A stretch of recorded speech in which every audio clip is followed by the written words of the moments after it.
Good evening, Crime Talk aficionados. My name is Scott Reich, and this is Crime Talk. Thanks for joining us.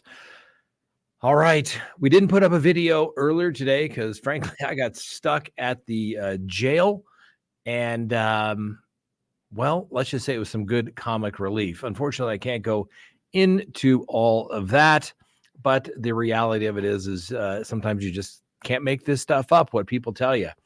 All right, so big jury verdict today. Jennifer Crumbley, guilty 4 counts of criminally negligent manslaughter. The jury has determined that she is guilty, responsible for the deaths of 4 students killed at the Oxford, Michigan high school back in 2021. Now, the prosecutors themselves said that the involuntary manslaughter is a novel legal case that stood as a test of the limits of who's responsible for a school shooting. Now, the jury deliberated in this particular case 10 hours, which is a pretty good time to think about it, because obviously they had the week of trial, they had over the weekend, and that's a good amount of time. And you can never, the jury made their decision based upon the evidence that they were to consider and the law that they were instructed to do. Now, obviously, the appellate courts will look at this, and there will be challenges to this verdict and whether the law goes this far. But for now, she's been convicted, and now the husband is going to go to trial next month. The father of Ethan Crumbley, who has pled guilty and is spending the rest of his life in prison for his actions as to what took place at the Oxford High School back in 2021. Okay. Obviously a tragedy. Everybody in the world, I think, is sick and tired of these ridiculous school shootings. And let's just get it very clear. If somebody has gone off and done something, these mass shootings, okay, you're just a coward. Okay, let's just call you for what you are. If you think you're going to go and shoot up a school, you're going to go where there's a bunch of unarmed individuals, you are nothing but a coward. Ethan Crumbley, coward. All of these people that have gone off and done these horrific things, they're nothing but cowards. They are the lowest of the low, scum of the scum. And yes, everyone will say they all have mental health issues. How can we let people with mental health issues have guns? Well, we would like to not have anyone that has mental health issues that thinks they're going to go off and be whether suicidal or a maniac and go shoot up a bunch of people or one person. It doesn't matter. If they're going to do that, certainly we don't want mental health issues to come into play, for sure. We don't want those people to basically have firearms. But how do you screen that, right? You can't necessarily do that. People say, have you been, when you fill out the form to get a firearm, you fill out the form, you've been treated by a doctor, mental health issues, ever been declared incompetent? No, there's no real database for them to do that. So they're taking the word of the people to do that. Okay. We here in Colorado have a thing called red flag, where if somebody thinks that you are a danger to the community, they can go to the judge, come confiscate your guns, and then you have a hearing afterwards. I think probably totally illegal, but at least they give you what they believe is some semblance of due process. But the legislature, in fact, and even the DA who prosecuted several school shooting cases, George Brockler, got behind that because he felt something had to be done. Okay. And it really goes back to the fundamental tenets and principle of our system. We prosecute people who participate in crime, right? Ethan Crumbley, criminal, going to prison for the rest of his life. If he was the age of majority, 18 or over, when he did this thing, probably death penalty eligible if he was in a state that had the death penalty. I got no problem with that. Kill 4 people. At a certain point, you kind of give up your right to be hanging out with the rest of us. And frankly, you're just a burden at that point, a burden at that point. So maybe that's what they need to do, right? I don't know. But everybody wants to have a big old hug, right? And if you commit bad, heinous, violent crimes, like we've talked about this before, the fundamental principle is that if you do that, we're going to lock you up to the point that you're so old that you can't get out and commit crime. Now let's look at the Crumbleys. Yes, they got a kid, mental health issues, okay? Mental health issues. And hey, I just say that I think that the jury has spoken, and I have said I think that this should not have been prosecuted against the parents. Like I said, they're not going to get the Mother of the Year award. Certainly the NRA is not going to be giving them some sort of, Citizen of the Year award for not taking better action to make sure their son doesn't get access to a firearm. But this is a dangerous precedent, okay? Now, I've known lots of people that they have firearms throughout the house. I know people that literally have guns in every piece of furniture, stuffed in the cushions in every room in their house. Their kids are there. They've never taken their gun whatsoever. People can do that. Now, and this is going to get people fired up, so bring it on, because you know what we're going to do, ladies and gentlemen, because, well, we have this decision. I think it's wrong. I'm going to explain why I think it sends a negative precedent, but instead of just me listening, we're going to put up the CrimeTalk call-in number so people can call as well. Okay, so let me tell you why I think the Ethan Crumbley case is a bad decision, or the Jennifer Crumbley case in regards to the shooting that her son did. Ethan Crumbley, lock him up, throw away the key. Don't care. Don't care if he's a juvenile. Okay, I always go, oh my God, mental health issues, whatever. Okay, at a certain point, this has just got to stop. All right. Everybody wants to use mental health issues as a big crutch. Okay, go get some help. Okay. But if your kid, you think, has got mental health issues, ladies and gentlemen, okay. Oh, I'm feeling a little blue today. Well, does that mean he's got mental health issues? Is he scribbling something? Oh, I wish I were dead. Oh, the world sucks. The world just shouldn't be here. The world would be better without me. Oh, better not leave that kid out of your sight. Better lock up all the guns. Oh, even better yet, how about every instrumentality possibly located in the house? Sure, put the guns in a gun safe. You got to put all the steak knives away too? How about the baseball bat that you keep in the garage for your other kids that you're playing with? Well, they could get a hold of that. Isn't it reasonably foreseeable if this kid has mental health issues that he's going to do this? And that's really what this case comes down to, ladies and gentlemen. They're saying you didn't get this kid mental health treatment. And they're saying it was a negligence standard. Negligence is a civil standard. I had a real problem with this. I've argued this. I've litigated this. We charge people, you have to have a knowingly. You knowingly did something. You knew what you were doing. You're aware of your consequences. Civil is a much lower standard. Negligence. Preponderance of evidence type of standard. Would a reasonable person foresee that this was going to take place? Right? Foreseeable, right? If it snows outside and you don't shovel your walk, say within 24 hours, you could get a ticket. It's not criminal, it's a civil penalty. But you could get sued because it's reasonably foreseeable that somebody could, in fact, slip and fall and hurt themselves, and you should be sued. Well, you know what? After today, by God, I'm sick and tired of people slipping on people's icy sidewalks. I'm sick and tired of it. And the only way we're going to stop this is we need to start criminalizing people that don't shovel their walks because it's reasonably foreseeable that somebody can slip and fall on it. That's what it's going to be. You think this is going to end at school shooters? Okay, like I said, school shooters are scum. They're cowards. They're the biggest piece of garbage that could possibly walk this earth.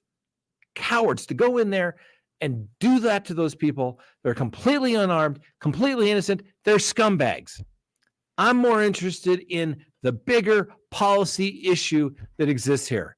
Because do you think the government at some point is going to say, well, that rule only applies to school shooters? No, they're not. Like I said, we can criminalize anything we want, and we just make it reasonably foreseeable. Why have to do that? You knowingly were doing something, or with such a reckless disregard, extreme indifference. Why even bother? Let's just strip away the knowing elements. It's reasonably foreseeable. Heck, you better not leave your kids at home, right? Oh my God, better not leave any alcohol in the house. It's reasonably foreseeable that a teenager could invite some friends over and get into your liquor cabinet.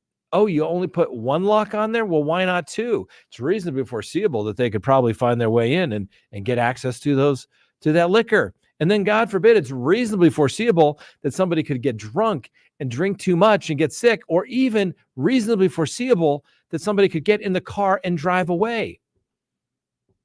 And what if the kid jokingly said in a text, hey, Mom, going out of town this weekend, we're going to have a party. I guess you should take the kid with you. Never let them out of your sight.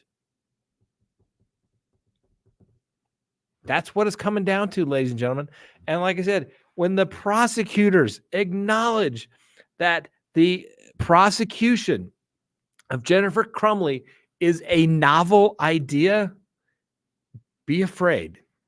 Be afraid, because it's not going to stop it. Well, we're only going to do this if it is, school shooters. We'll only prosecute school shooter parents. We're not going to prosecute anybody else.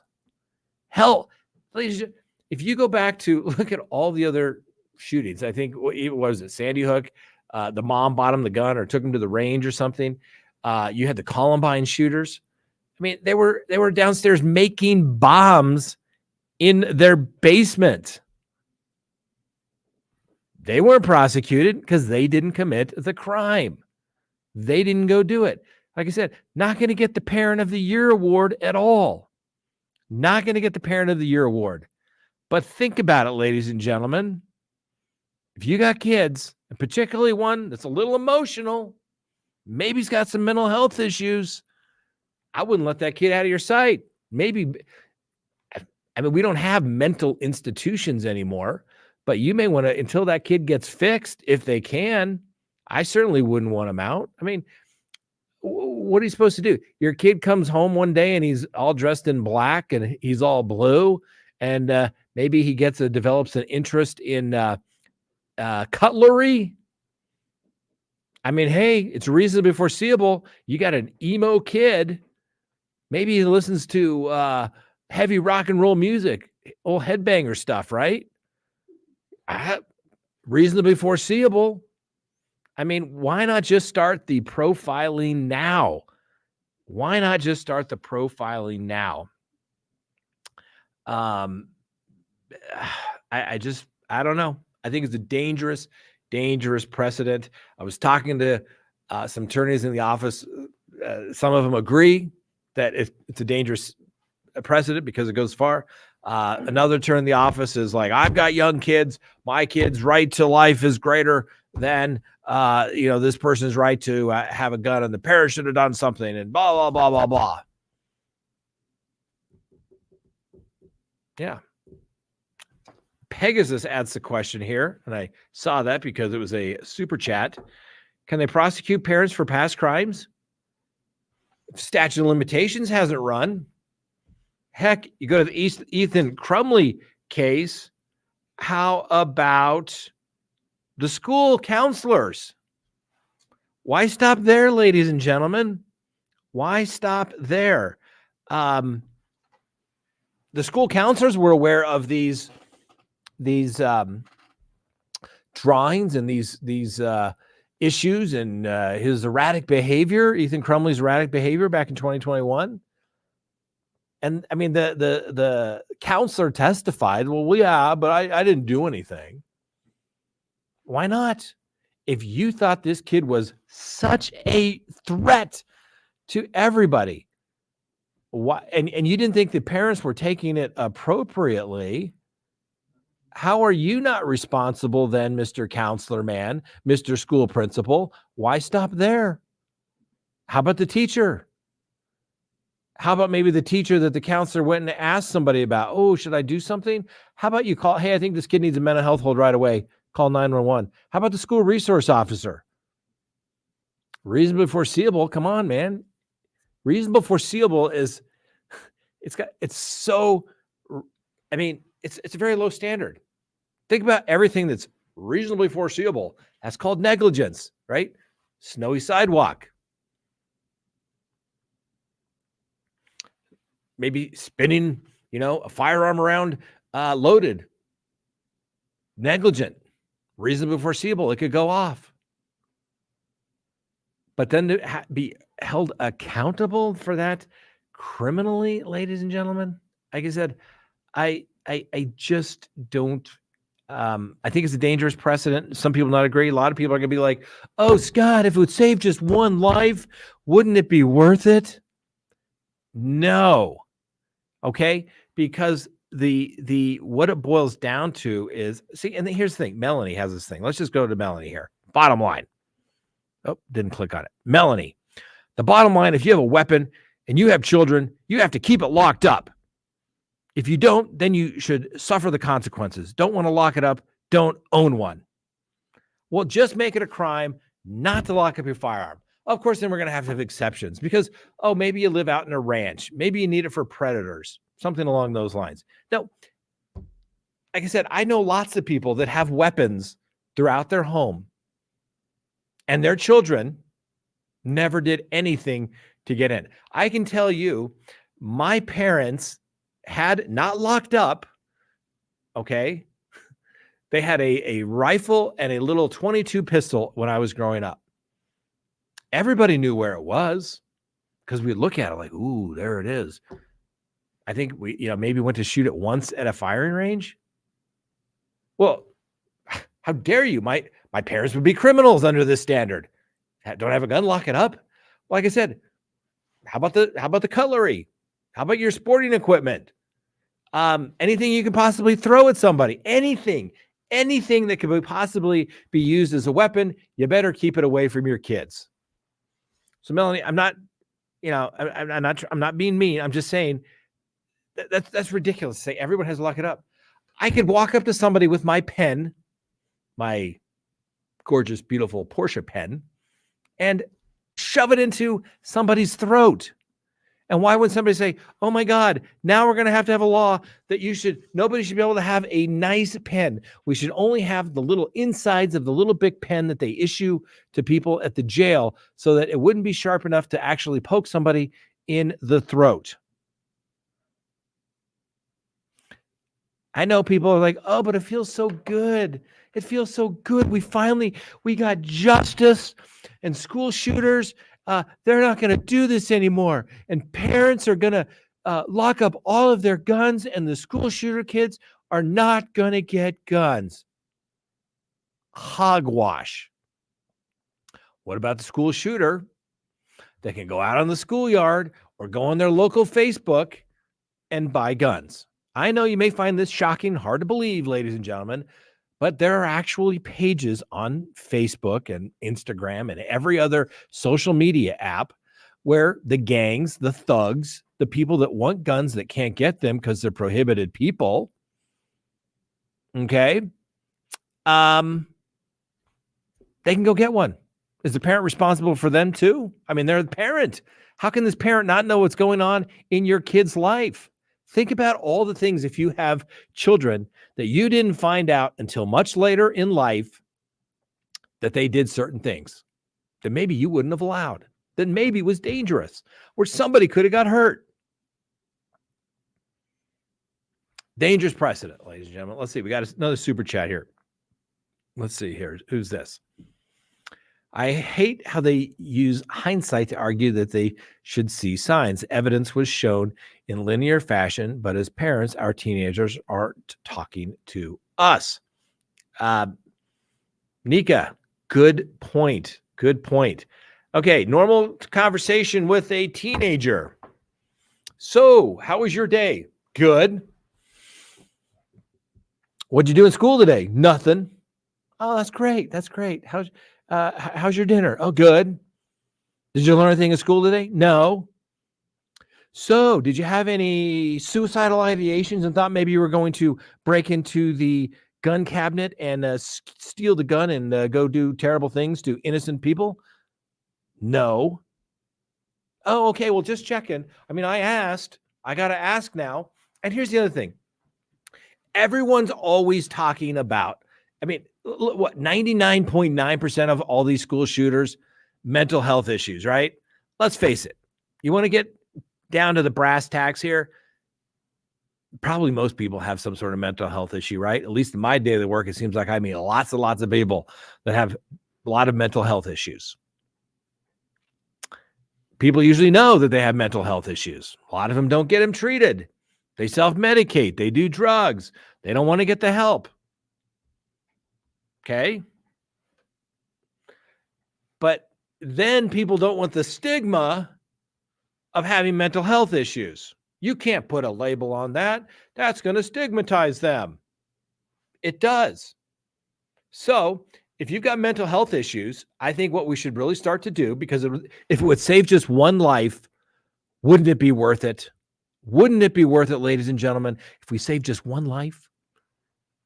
No. And I hate that argument. If it would save just one life, wouldn't it be worth it? If we just drove 35 miles an hour, which would mean no faster than the bumpers on the cars, we could all be protected. There'd be no traffic accidents. It would be a safe world. Ridiculous. So maybe this will probably offend a lot of people, but this is the way people want to go with it.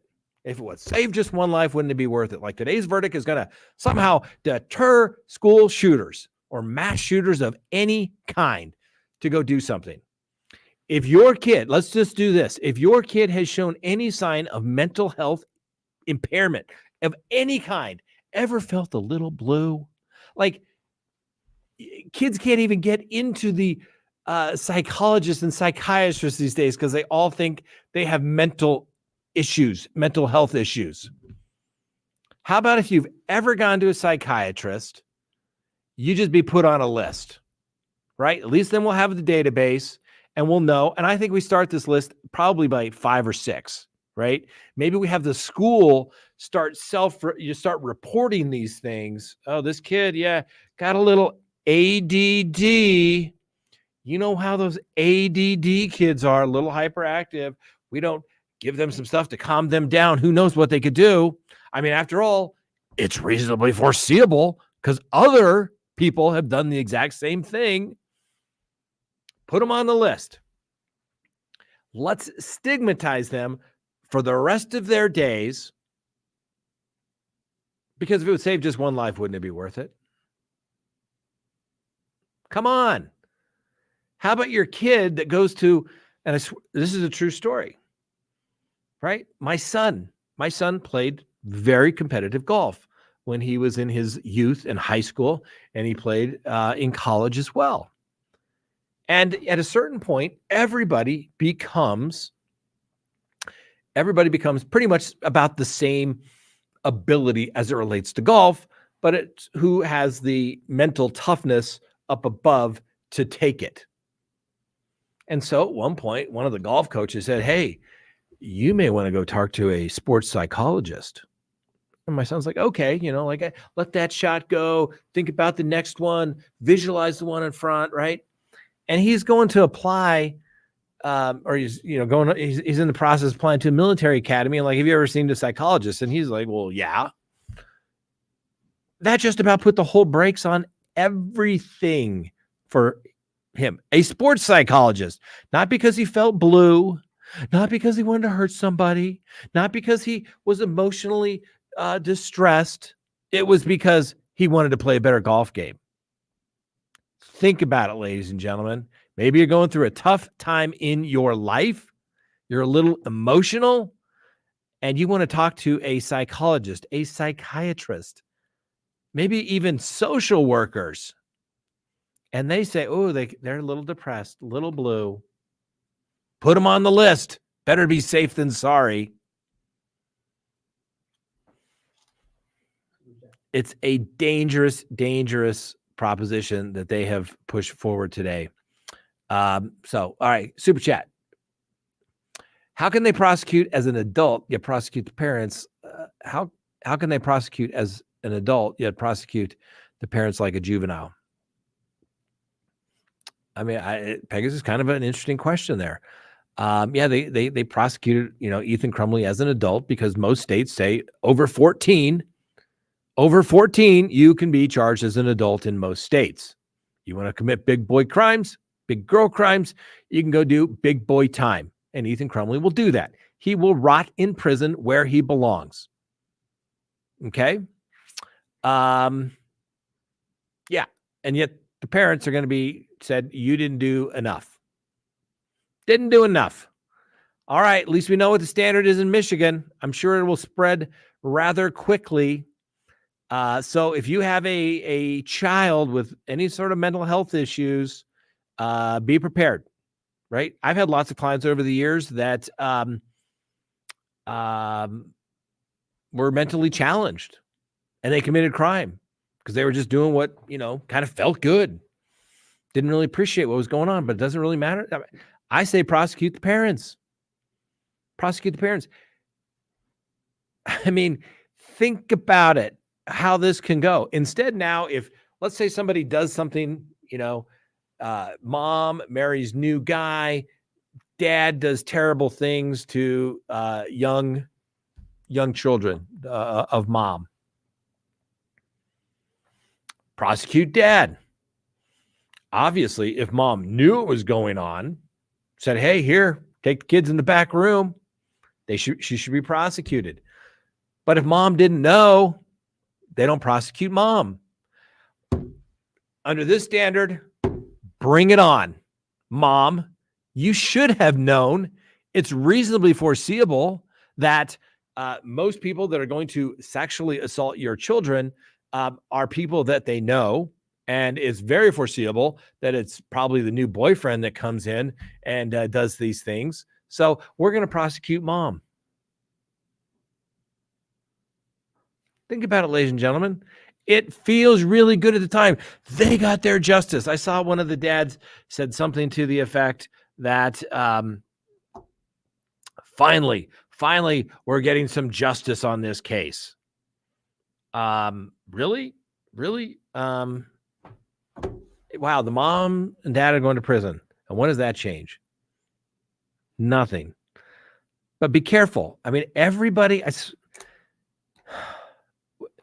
they finally started getting rid of a lot of these things that were called mandatory minimums. And there still are lots of mandatory minimums. You commit a certain offense in a drug offense in federal court, you usually get a mandatory minimum between 5 to 10 to life in prison.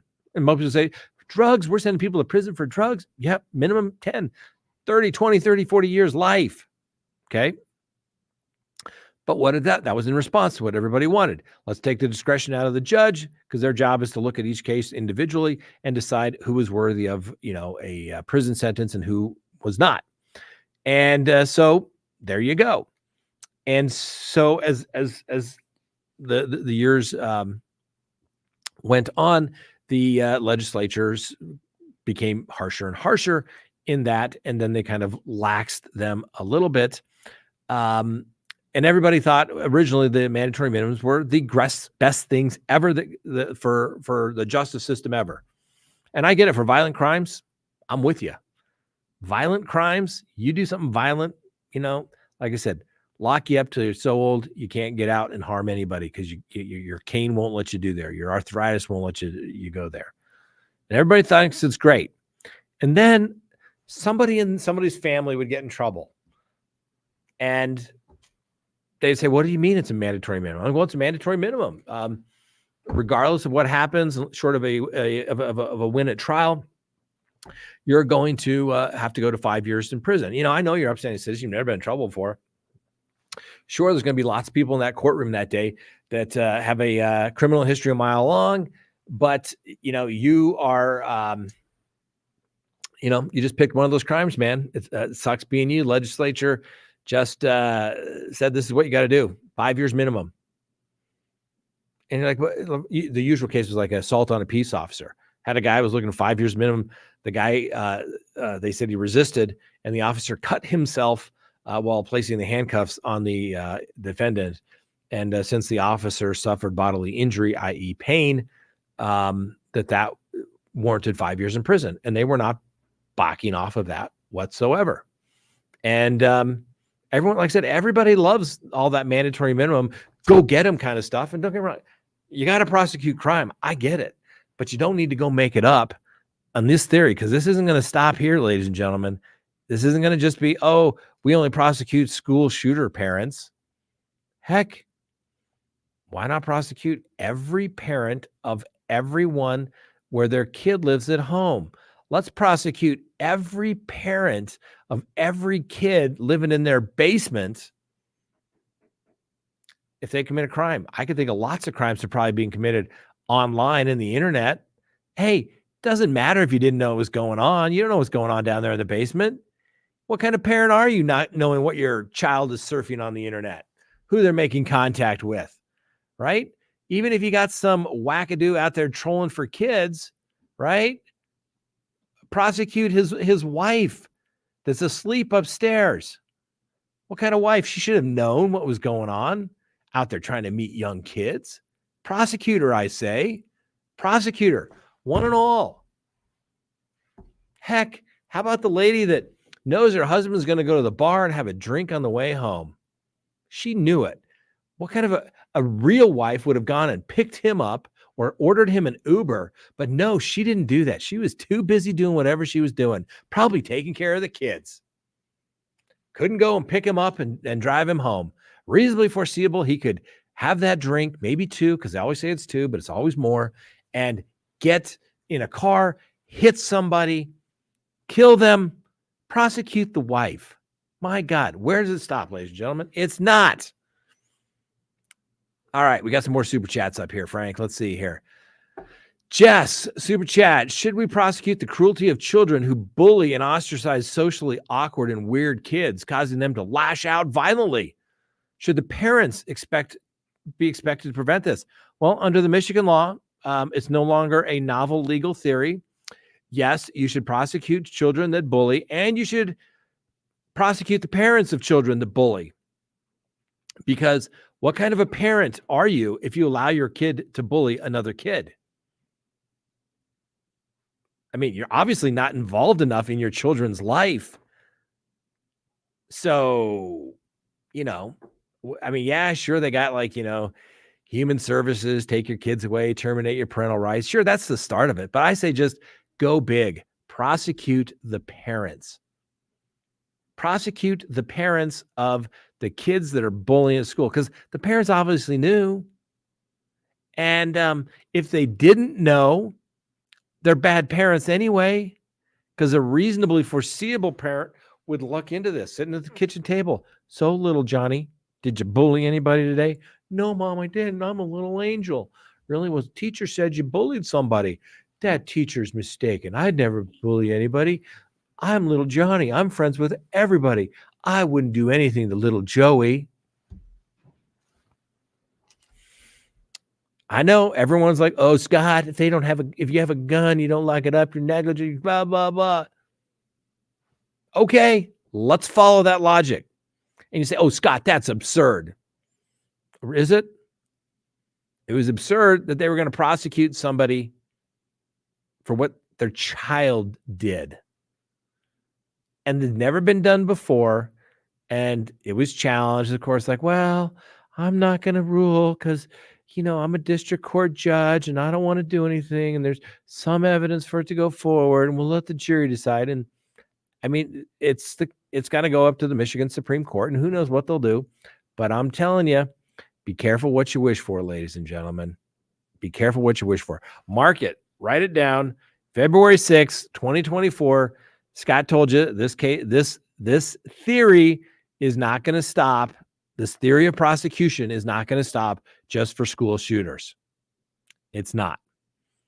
And Frank, well, I guess the good thing is this will never happen. There'll never be another school shooting ever, anywhere, ever again, because the Crumleys have been prosecuted. Every parent that has a emotionally unstable, suffering from some sort of mental disease or defect, or just a little blue, right? And who wants to get into the bigger issues of why is everybody so blue? Well, you know what? Maybe a little less coddling of the youths of America, and let's just, tell them like it is. Hey, little Johnny, it's 10 o'clock on a Saturday. Would you like to get up and help me with some yard work? No, Dad, I'm feeling a little blue. I think I'll stay in here. Well, why don't you get up and we can get some vitamin D by standing out in the sun and doing this yard work, son? No, that would be hard. And I could fail because it's hard. And I won't do a good job as you, Dad. Okay, son, go back to bed. Sorry you're feeling so blue. Go play some video games where you kill people all the time and hit reset. Go ahead, son. It's okay. I mean, it's a mistake. It's a mistake. I know people disagree. Let's go to another super chat, Frank. Scott, is the precedent of this case not similar to a bar being charged when someone drunk gets in a fatal DUI? Love your channel. Well, thanks, Linda. No, it's a little bit different. A bar is a dram shop. And guess what they have to prove? But once again, it's a civil case in a dram shop.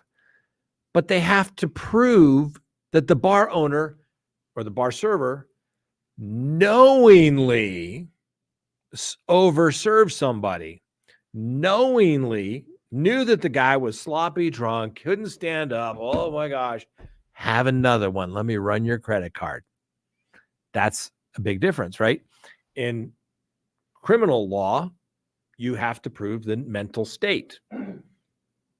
I mean, you take this theory, literally a bar owner, a liquor store. Hey, it's reasonable foreseeable, man. Reasonable foreseeable that if you sold that alcohol, that guy's going to drink, get drunk, go home and beat up his wife. And hey, we're just going to criminalize that, man. Because, hey, if we criminalize that, oh, yeah, we tried that once, right? Didn't we? Yeah, the whole alcohol prohibition thing, right? Uh-huh. It doesn't work. But wouldn't it make everybody feel good? Wouldn't it make like MAD feel much better? Well, if we just got rid of all the alcohol in the world, we wouldn't do it. And I don't even drink. And I'm saying, no, that's ridiculous. I think alcohol causes horrible, horrible stuff, right? Hey, and why stop there? Like, I got a case where there was a fentanyl resulting in death. Let's prosecute the parents. Most people say, oh, you can't prosecute the parents. They suffered such a tragedy in their life. They lost a child. And I say, hell with it. They're not good parents. They knew the kid was doing drugs. They knew that he's downstairs in his basement smoking up some fentanyl. What kind of parents would allow that to take place? Frankly, I guess under this theory, that parent is just as responsible as the drug dealer that sold the fentanyl to the kid. The kid smoked it. The kid died. Prosecute the parents too. Why not? Wouldn't it make everybody feel better? Well, Scott, that's different. That's not a school shooting. And, guns are bad. Well, so is fentanyl.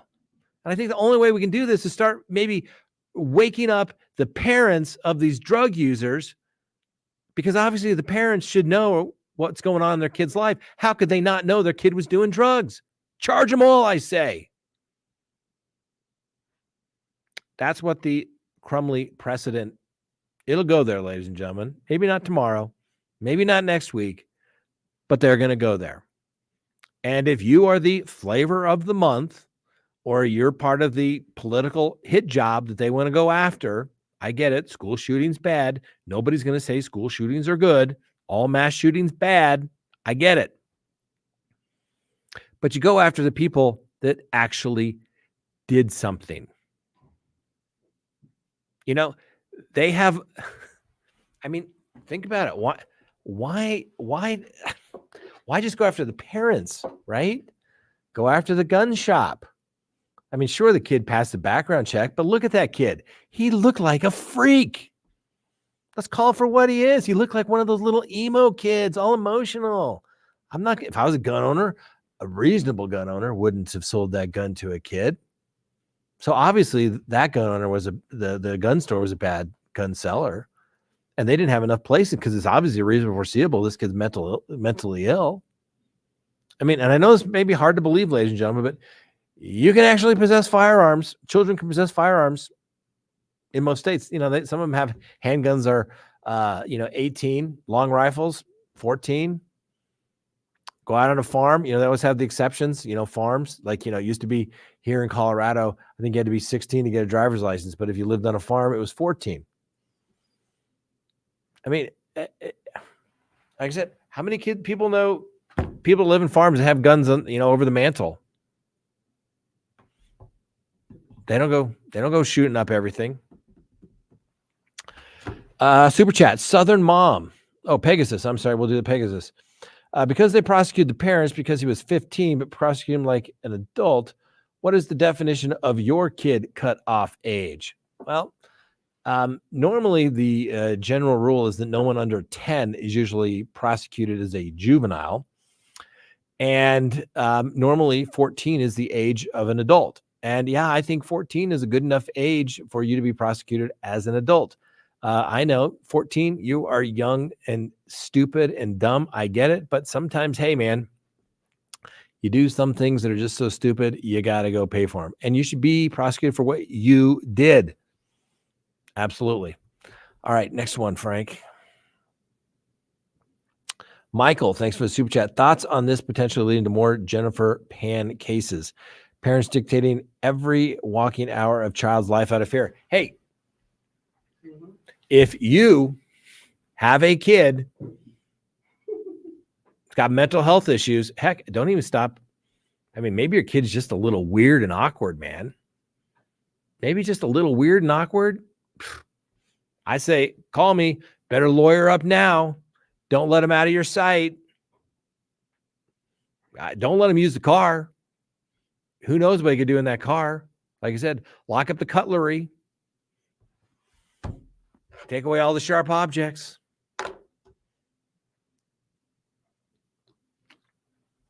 Next one, Frank. Yet Tim Ferreter's convicted for trying to protect his family and community from kids that frighten them. Yep. Next one. Yep. Darlene, you should be counting your lucky IRA accounts. Every parent in this country needs a lawyer. I agree. We could have the CrimeTalk second home edition or something like that, because every parent, like I said, and not trying to embarrass it, but we had a family member in our family, very young age. I mean, it was like, maybe sleep with one eye open when that kid was around. Scary. You should like threaten people. I'm gonna kill you. Lots of drugs, medications later, doing fine. But hey, he's an adult now. But they send that kid to school and he does something. I mean, everybody knew of that conduct. They shouldn't even. I mean, if your kid has got some mental health issues, man,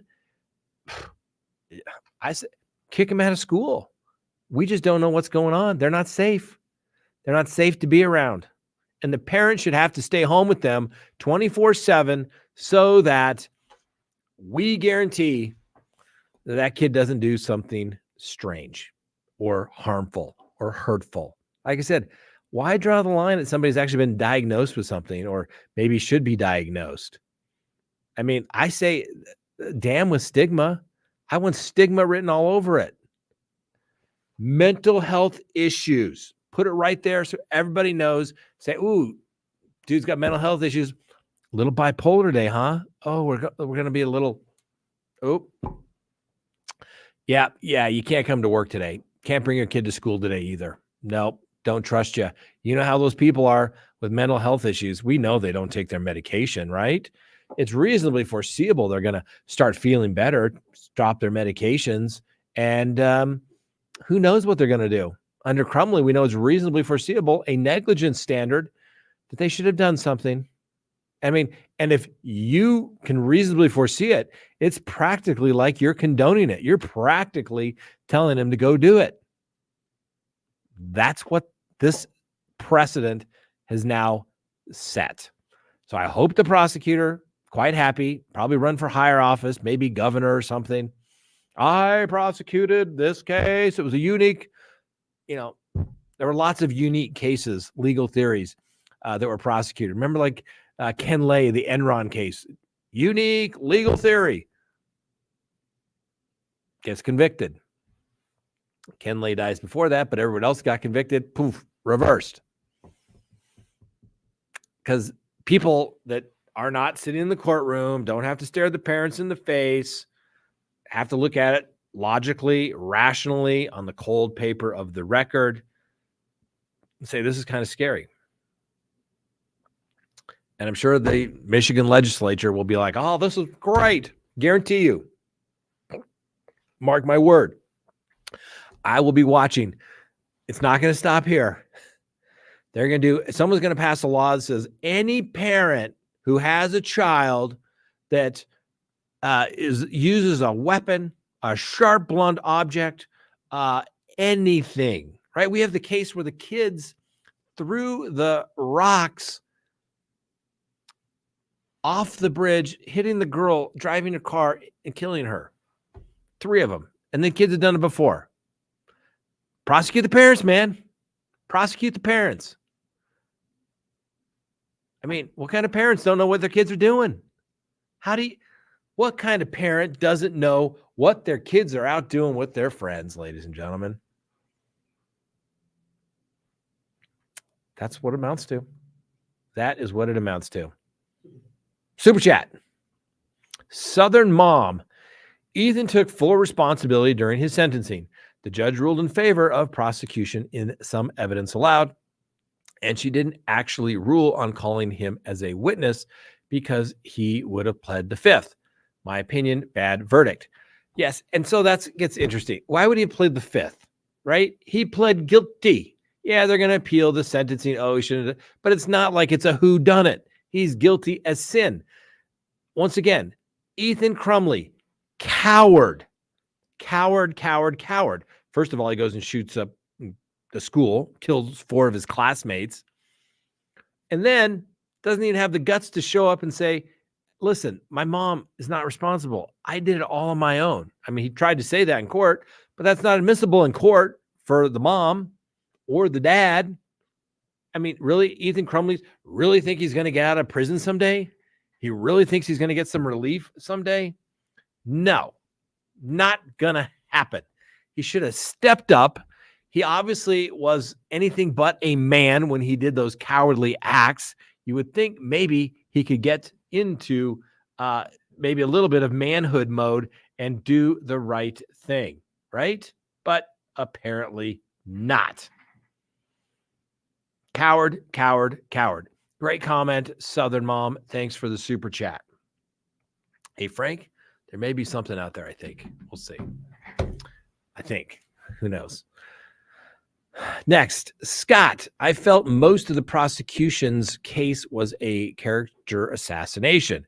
I heard the Miller hearing had quite alarming evidence. It is a character assassination. Bad mom, right? Jennifer Crumbley. If you really were such a good mom, you'd known what was going on. If you weren't out sleeping with the fire captain, Miss Crumbley, maybe you'd be a better mom. I'm telling you, all the overstressed, tired, exhausted mothers out there and fathers who, perhaps don't get to see everything that goes on in their kids' lives and say, oh God, is he being emotional again? I mean, the modern day teenager these days, ladies and gentlemen, is nothing but an emotional, what's the word I'm like? I mean, it's a roller coaster. It's an emotional roller coaster, right? When if I felt a little blue, Mom, I don't feel like going to school today. Unless you have a fever, get your butt out of bed. You're going to school. But I don't, I got pressure at school. I don't like it. I can't handle it. Nope. You're going. Get your butt out of bed. Oh, I mean, I don't know about, I mean, I remember, I'm what, 54? I think they were just kind of starting to dope everybody up. I was a little hyper. Give them some. I had an older brother they freaking, gave the drug to mellow him out. Didn't do any good in the long run.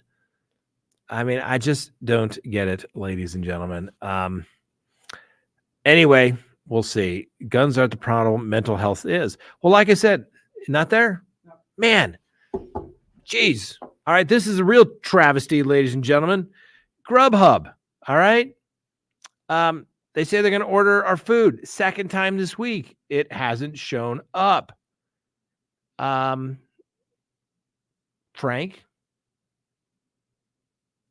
I'm going to slide my phone across to you, and maybe you can reach out to the driver and say, where the hell did you put the food? And hey, Grubhub, it's reasonably foreseeable that your driver could eat my food on the way here. Maybe Smashburger should be the one reimbursing me. Yeah. All right. Guns aren't the problem. Mental illness is. I know, but if you say that, you're going to stigmatize people. People aren't going to like you. It's a mental health issue. They're born that way. They can't control it. I don't know. I'm not saying all people with mental health issues are school shooters, but all the school shooters just happen to have mental health issues. And if you follow that logic, I mean, I guess all we can say is we need to put everybody on a mental health registry so that we can track, follow people with mental health issues. We should probably put the parents on those registries as well so that we can track to see if they're being good parents, paying a sufficient amount of time to their children's lives. Perhaps by statute, we could set some standards of the amount of time that parents shall spend with their children to make sure that they are properly caring for their children and making sure what's going on in their lives and are receiving the appropriate mental health awareness and counseling if they need it. And by failing to get them mental health counseling, we really don't care if you can't afford it. If it's not covered under your insurance plan, sorry. You owe society more. Just sell an extra car, get an extra job. It really just doesn't matter. Because after all, if it would save just one life, wouldn't it be worth it? Now you may say, Scott, this is ridiculous. They're not going to do this. Watch it. They will.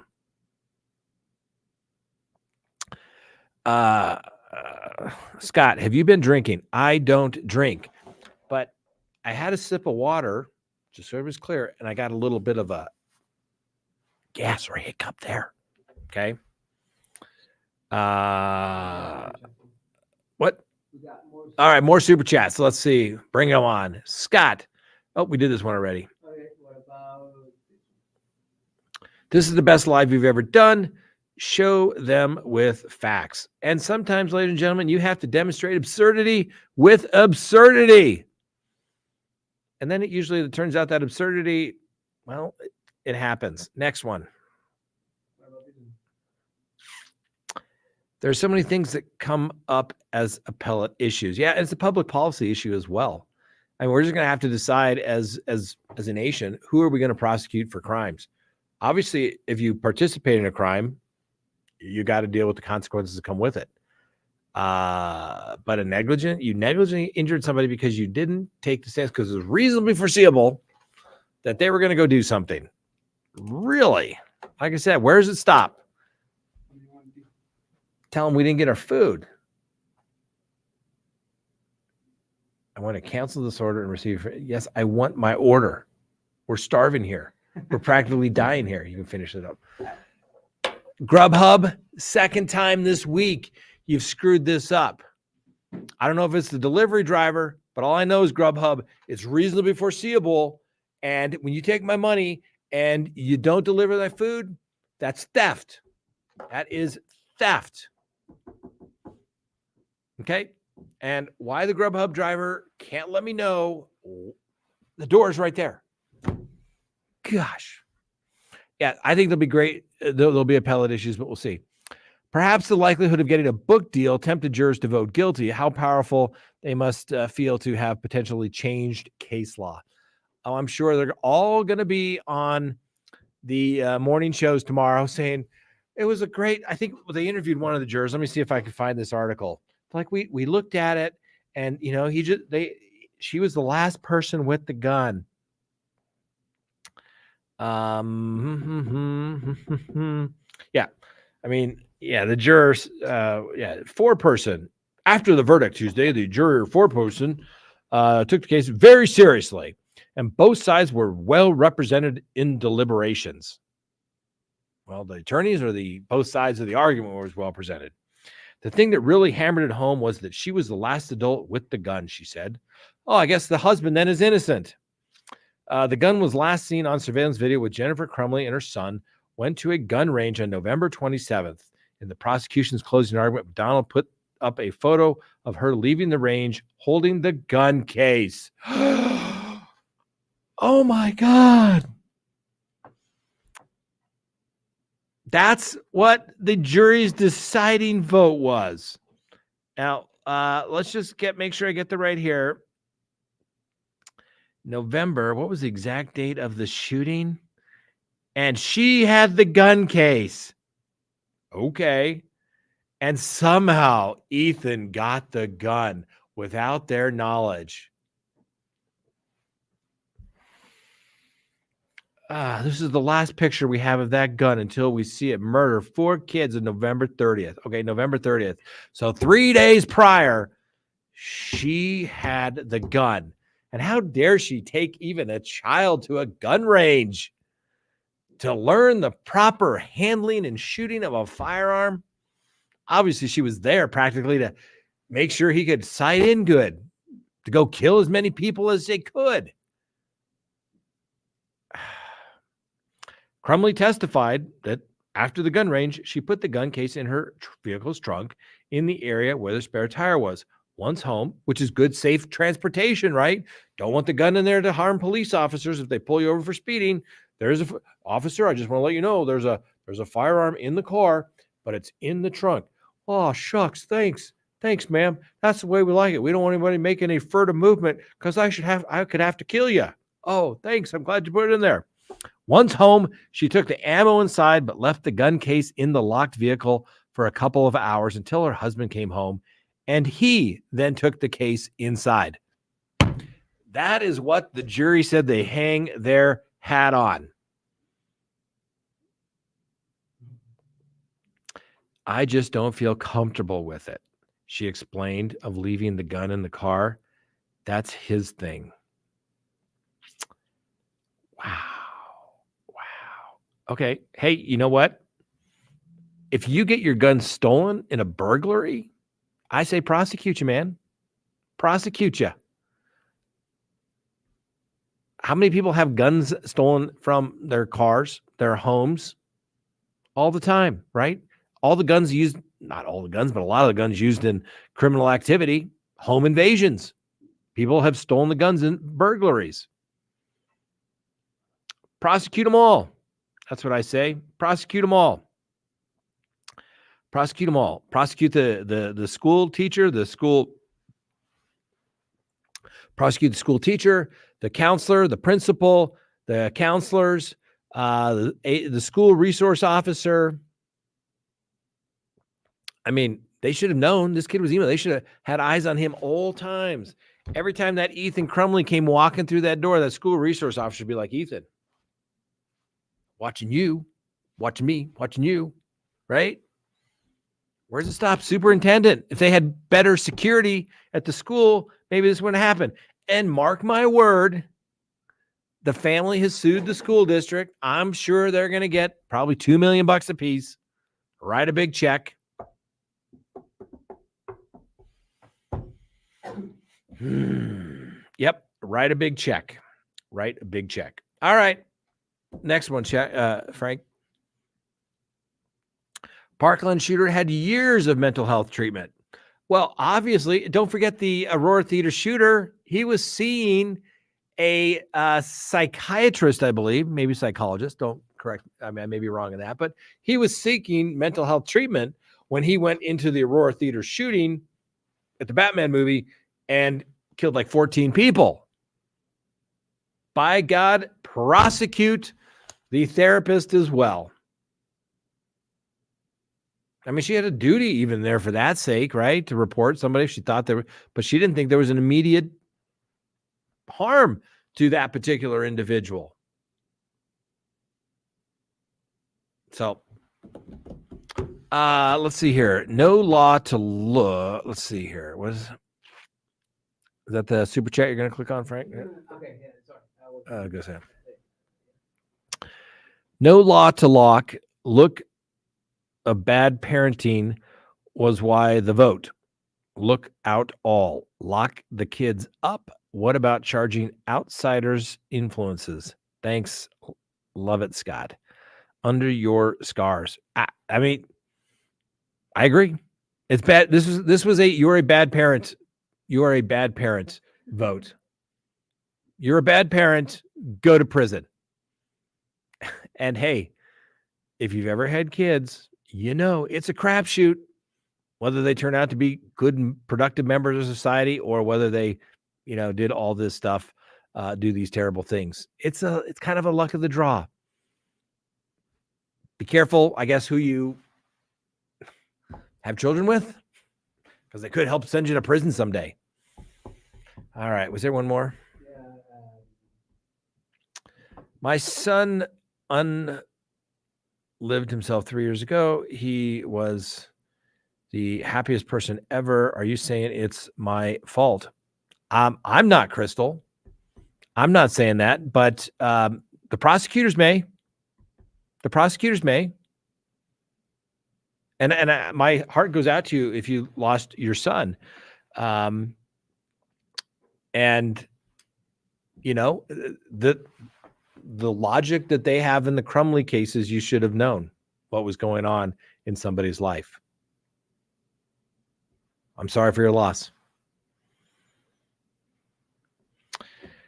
If they're going to blame the parents, why aren't they holding the school principal responsible for not sending it home or calling the cops? Well, that's called prosecutorial discretion. I mean, the Crumbleys, how dare they? They exposed the child to having a firearm in the house.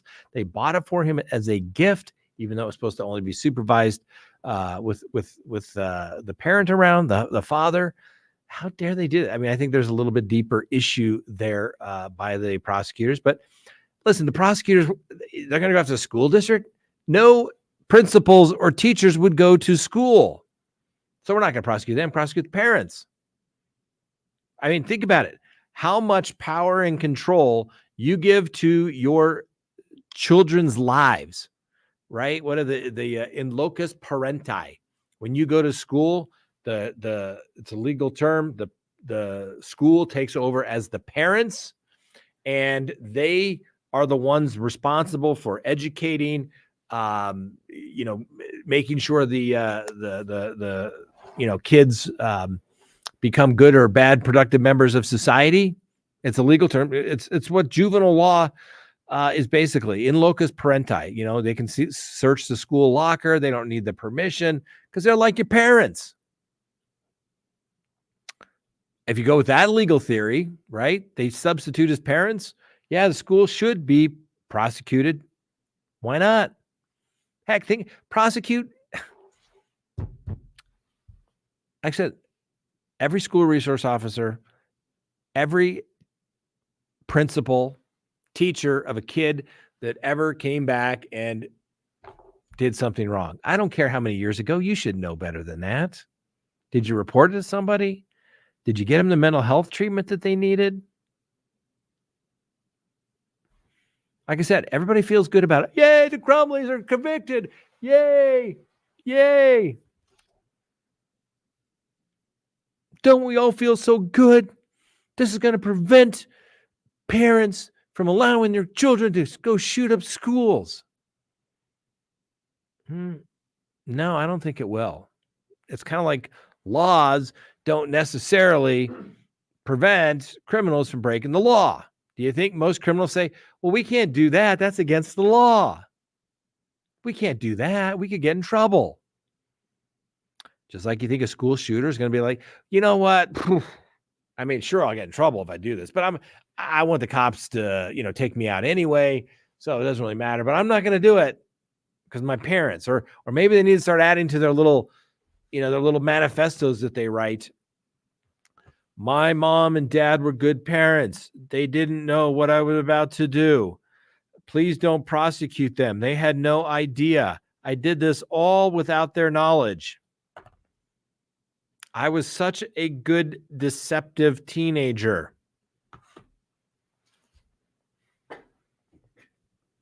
I don't know, ladies and gentlemen. I don't know. Frank, do we think we have a few calls for a Scott? Are you just mad because you said they would never convict her? No, I said they should never convict her. I said they'll probably convict her. That's what I said. They're probably going to convict her, even though I think they should not. That's what I said. Let's see here. The comments are just going by so quickly. The kid was evil. Let's face it. The kid was totally evil. But there's a lot of evil kids out there, ladies and gentlemen, that I've met a lot of them over the years. A lot of times their parents are nice people. Sometimes they're biggest bag of trash you ever did see. And frankly, there's probably a lot of them. We should probably not let a lot of these parents procreate. I get it. But they do. They can. It's fundamental right. And you hope they're going to do a good job raising their kids, but obviously they don't. Bossy Texas chick. Oh my God, I like this guy just subbed. Well, thanks. Somebody said the other day, how dare you ask for a like? I say, like if you do, like the show, subscribe if you haven't, right? It's a request. You're like, I don't wait. I'm going to wait till the very end to decide if I'm going to subscribe. Well, we hope that you please subscribed. Okay. Like I said, for those who don't know me, my name's Scott Reich. I'm a practicing criminal defense attorney, 29 years as a criminal defense attorney. But I'm going to tell you how it is, right? Because I'm also a citizen. We got the legal side. We got what the way world should be, the reality of it is, and we try to bring you that. And I'm just telling you, I got a real problem with this case, the Crumbley case. And when the prosecutors say it's a unique and novel idea, be careful, because once somebody does it once, they're going to do it again and again and again and again, right? We have this thing, just by way of example. There was a unique and novel concept years and years ago. Colorado has the Colorado Organized Crime Control Act. It was there just like the federal racketeering statute, which is there to prosecute career criminals, career enterprises, organizations, and, like union bosses, people taking bribes, all that kind of stuff. Bad guys, bad stuff. And one of the prosecutors said, well, hey, all we have to do is show that these certain crimes took place. There were more than 2 of them, and it took place during this particular time period. Why don't we charge them with racketeering? Because racketeering carries, 16 to 48 years. And, hey, Frank, they're saying delivered again. And, if we just did the old minor crime, it's just going to be like 2 years, right? No, so we got to really jack it up here. So they started prosecuting on a coca case. Like I said, so let's say I take myself and I take Frank, and we go burglarize homes on the way home from CrimeTalk on every Tuesday night when we do our live show. And we burglarize at least 2 homes. Let's just say 3. The prosecutors say, I'm going to charge you with 3 burglaries because you burglarized 3 homes. Or they could say, well, there were 2 of you. And guess what? You are a enterprise under the racketeering statute. So now we're going to charge you under the Organized Crime Control Act. Happened all the time.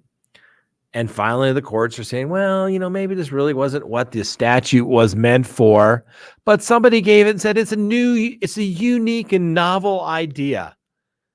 And now they do it. You commit 2 or more crimes. It just depends on you got 2 people commit 2 crimes. The only thing that says you're not an organized organization under the Colorado Organized Crime Control Act is the prosecutor says, no, I don't have time for that today. That's it. But it was so unique and novel. Unique and novel, ladies and gentlemen. So, yeah, it's, there you go.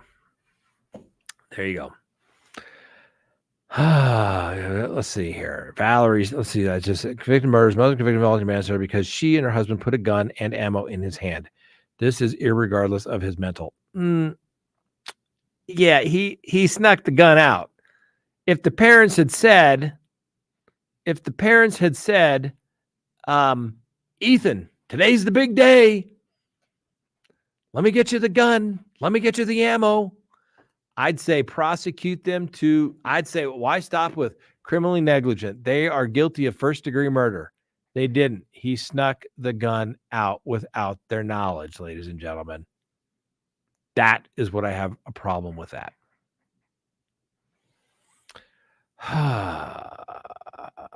Why didn't anybody check the bag? I don't know. We should ask the school resource officer, the principal, the counselor as well. Right? Why didn't anybody check the bag? Right? Why not check the bag? All those people, ladies and gentlemen, but it's the parents' fault. And don't get me wrong. They're not good people. They're not, my God, they're probably like most people out there trying to make a living, having their kids maybe be a little better off than they were growing up, struggling to deal with life and all the challenges that come with it. And, some people are lucky. Some people, their kids just walk on water. They cause them no troubles and it's perfect. And some are not. Some are a little more mischievous, right? My friends and I in junior high and high school, we did some things that fortunately the police didn't take us, to jail. They just took us home when we were doing stupid stuff. I probably wouldn't be a lawyer with some of the crazy stuff that we did as juveniles that is prosecuted today. So, like I said, be careful, ladies and gentlemen. The precedent has been set. It's no longer a unique and novel theory of prosecution. And like I said, I think somebody said it right here. Where was it? Scott is right. But for the grace of God. It could be you, ladies and gentlemen. I learned long ago, never use qualifiers like never, always. Oh, I would never do that. Anyone who did that should always go to prison. Well, each case is a little different. Anna here says, I blame the school. They're the ones in charge, the so-called professionals. I hope the school's sued by everyone, including the Crumbleys. Probably the Crumbleys won't, but but you know what? Guess what? Who else are they going to when they school gets sued? Who are they going to designate as a non-party? They're going to designate non-party Ethan Crumbley, right? Because they're not going to sue Ethan Crumbley. They're not going to sue the Crumbley parents because they don't have any money. Everybody has court-appointed attorneys. They're broke. They have nothing. Whatever they had is gone. They've been in custody for the last 2 years. They've got nothing. And so what they're going to, the attorneys for the kids are going to, the estate of the kids is going to sue the school. And the attorneys for the school are going to designate what they call non-parties. They're going to say, oh, these are the people that are responsible for it. And they're going to say, Ethan Crumbley. And they're going to designate the Crumbleys. And they're going to say, we didn't do anything. The school is going to say, how are we supposed to know? We don't have a crystal ball. We can't predict the future. They're going to make the exact same arguments that the Crumbleys made, that Jennifer Crumbley, at least through her attorney, made in state court. The school's going to make those arguments. Now, of course, it won't go to trial. Let's face it. They're going to write a big old check. They're going to write a big old check to the families. And, I'm not sure they should, right? Because school also has to show reasonable foreseeability, right? It's kind of like a slip and fall. Reasonable foreseeability. Think about it. Well, you should have known. But lots of states have what they call like a premises liability law, right? Think about it when you go in the grocery store. They used to sue grocery stores all the time. Somebody would slip and fall. Oh my gosh, the grape fell on the ground and I slipped in my hip. Oh my God, right? And then they established premises liability law that said, well, yeah, this is getting a little ridiculous because everybody can slip and fall and there's assumption of risk. But basically, you have to be aware. The property owner has to be aware of the dangerous situation and ignore it. And then you do it. So if somebody walks in and, the grape falls on the floor and everybody's slipping and sliding and the store employee is looking and said, wow, that's funny. That's funny. Let me take a video of that and not put up the slippery when wet or clean it up signs or, just put up the sign. Then they should be held responsible. But if they put up the sign, they're aware of it, but they took actions to prevent it. So at that point, it's assumption of risk. So the same rules, the same argument the Crumbley are going to make, the Crumbleys made at trial, at least trial one, husband will make it two. It's the same school. The same argument the school is going to make when they're trying to minimize liability for the school district. Now, who knows? Maybe school districts, it's not really their money, right? It's just the taxpayers' money. Write them a big old check. I mean, why stop at $2 million a piece? Go 10, 20. How about $100 million? Bankrupt the school district. That's what I say. Because that'll show them. They won't do that again. You're right, because they won't have any money to school to hire anybody. No teacher will want to be a part of it, right? And also, they got immunity, right? I mean, they're public servants. They got certain immunity. They can't be charged. I mean, if you got people in government and you don't give them immunity, they're going to be stifled and paralyzed. They're not going to be able to make those decisions. So anyway, I think that's all I got to say about that. I've got one more super chat. See, we don't ask or beg for super chats, but we appreciate them. Jess, I blame the one who pleaded guilty and stated plainly that he was a bad person and his parents had no idea and were not responsible. The end.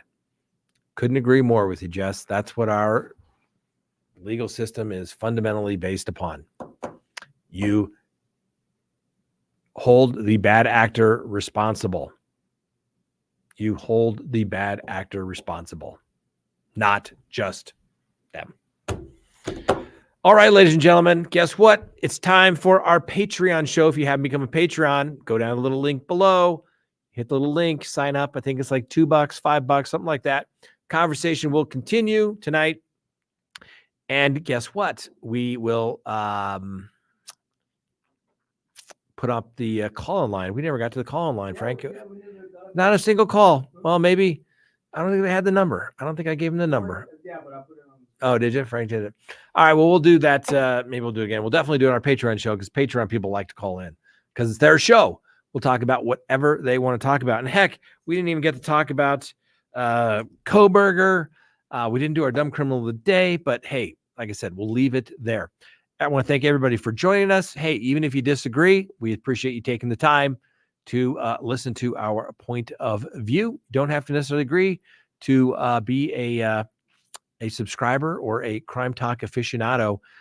Frankly, maybe I'm wrong. Convince me I'm wrong. Anyway, have a wonderful night. We'll see you next time, and we'll see our Patreons in just a few minutes. Have a wonderful night. And remember, the Constitution matters.